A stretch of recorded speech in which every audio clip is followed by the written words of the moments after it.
بسم اللہ والصلاة والسلام علی رسول اللہ اما بعد۔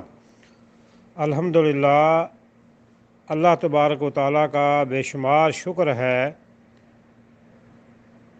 اور یہ ایک تازہ ہوا کا جھونکا اور بہت بڑی خوشخبری ہے۔ ایک بہت اہم جو ہے وہ اطلاع فیصلہ جو گورنمنٹ نے کیا ہے کہ عمرہ کے لیے اجازت دی جا رہی ہے مرحلہ وار، اس کا ایک اعلان کیا گیا ہے۔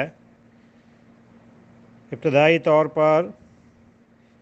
جو لوکل ہیں، جو مقیم یہاں کے جو رہ رہے ہیں، جو یہاں کے نیشنل اور دوسرے ملکوں کے لوگ جو یہاں رہتے ہیں سعودی عرب میں، ان کو اجازت ملے گی، اور اس کے بعد جو ہے انٹرنیشنل دوسرے ملکوں سے جو ہے عمرہ والوں کو بھی اجازت دی جائے گی۔ الحمدللہ، عمرہ کے لیے بے شمار لوگ انتظار میں ہیں اور سب کی خواہشیں ہیں۔ اللہ کا شکر ہے کہ ایک اچھی خبر آئی ہے، اور یہ 4 اکتوبر سے گورنمنٹ کے جو اعلان کے مطابق 4 اکتوبر 2020 سے مقامی لوگ جو ہیں یہاں سعودی عرب کے اندر جو موجود ہیں وہ عمرہ کر سکیں گے، اور 1 نومبر 2020 سے جو انٹرنیشنل دوسرے ملکوں سے لوگ ہیں وہ بھی آ سکیں گے۔ اس کا طریقہ کار کا اعلان بعد میں کیا جائے گا، تفاصیل جو ہیں وہ بعد میں جاری کی جائیں گی۔ تو عمرہ کرنے والوں کو مسجد الحرام مکہ شریف میں عمرہ کی ادائیگی اور اس کے بعد مسجد نبوی شریف میں زیارت کی بھی اجازت ہوگی، لیکن اس کی محدود ایک تعداد رہے گی۔ اس کے حساب سے یہ جو کرونا وائرس کی وبا ہے، اس وجہ سے مارچ میں عمرہ زائرین کے لیے پابندی لگا دی گئی تھی،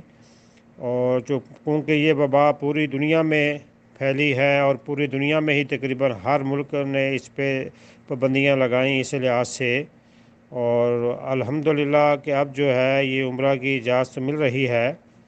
اور آہستہ آہستہ جو ہے اس تعداد کو بڑھایا بھی جائے گا۔ اور ابتدائی طور پر جو ہے وہ 6000 لوگ جو ہے وہ ایک دن میں عمرہ ادا کریں گے۔ اس کے بعد جو ہے وہ اگلا مرحلہ جو ہوگا وہ 18 اکتوبر سے ہوگا، جس میں 15,000 جو ہے وہ لوگوں کو عمرہ کی ادائیگی کی اجازت ہوگی۔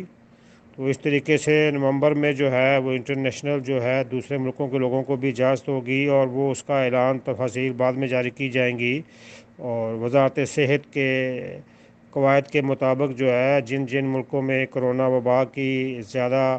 پھیلنے کا خدشہ نہیں پھیلا ہوگا، کنٹرول میں ہوگا، وہاں والوں کو لازمی طور پر جو ہے ترجیح ملے گی۔ اللہ کرے کہ سب مسلمان جو ہیں ان کو یہ موقع ملے، سب لوگ جو ہے وہ عمرہ پر یہاں آ سکیں، مکہ مکرمہ مدینہ منورہ کی زیارات کر سکیں۔ السلام علیکم ورحمۃ اللہ۔